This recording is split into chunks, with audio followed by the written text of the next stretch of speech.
앞서 보신 대로 지은 지 얼마 되지 않은 신축 아파트들의 움직임이 심상치 않습니다. 관련해서 취재 기자와 조금 더 자세히 짚어보겠습니다. 김환진 기자 나왔습니다. 자, 김 기자. 네. 그런데 이게 분양가 상한제로 인해서 앞으로 분양가가 낮아진다면 어쨌든 청약을 하러, 분양을 받으러 몰리는 사람들이 좀 많이 생길 텐데 네. 그렇게 되면 지금의 신축 아파트값 상승은 어차피 나중에 분양으로 사람들이 쏠릴 거기 때문에 좀 단기적일 것이다. 이렇게 보는 시각이 있던데 맞는 말입니까? 상한제 적용으로 분양가가 더 싸지면 당연히 무주택자 입장에서는 너도 나도 분양을 받으려고 할 겁니다.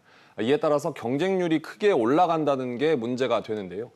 지난 2009년 상한제 시행 당시 분양한 은평 뉴타운 2지구를 보면 최고 106대 1의 경쟁률에 청약 커트라인은 60점을 넘겼습니다. 예. 올해 서울 분양 커트라인이 30점대 초반이었다는 점에서 감안하면 상한제 이후에 경쟁률이 가파르게 오를 수도 있다는 추측이 가능합니다.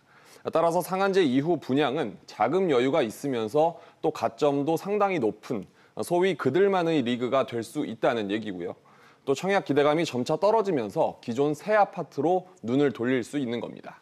자, 그렇다면 신축 아파트 가격이 이미 상승세를 타고 있긴 합니다만 더 여기서 오른다고 봐야 됩니까?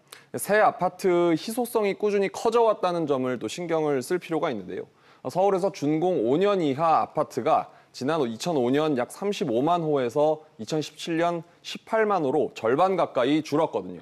이렇게 희소성이 커진 가운데 신축을 택하는 경우가 늘면서 가격도 올라갈 것이라는 분석입니다. 경쟁력 있는 신축률로 돌아서게 될 수 있다는 것. 강남권 외에 주요 부도심들, 주요 업무지구에서 가까운 곳들에 있는 역세권 새 아파트 중심으로는 가격이 오를 수 있겠고. 자, 이런 우려가 실제로 나오고 있는데 정부 이야기는 또 조금 달랐어요. 네, 정부 입장은 지난해 8.2 대책과 9.13 대책 등 대출과 세제 그리고 청약 규제가 이미 갖춰져 있는 만큼 이른바 풍선 효과 우려는 크지 않다는 분석입니다. 또 서울에서만 재건축 예정 공급 물량이 12만 3천 호나 되는데 이 물량이 기존 주택 수요를 가져갈 것으로 보고 있습니다. 물론 실제로 시장이 어떻게 움직일지는 좀 더 지켜봐야겠습니다. 그렇군요. 김 기자 이야기 잘 들었습니다.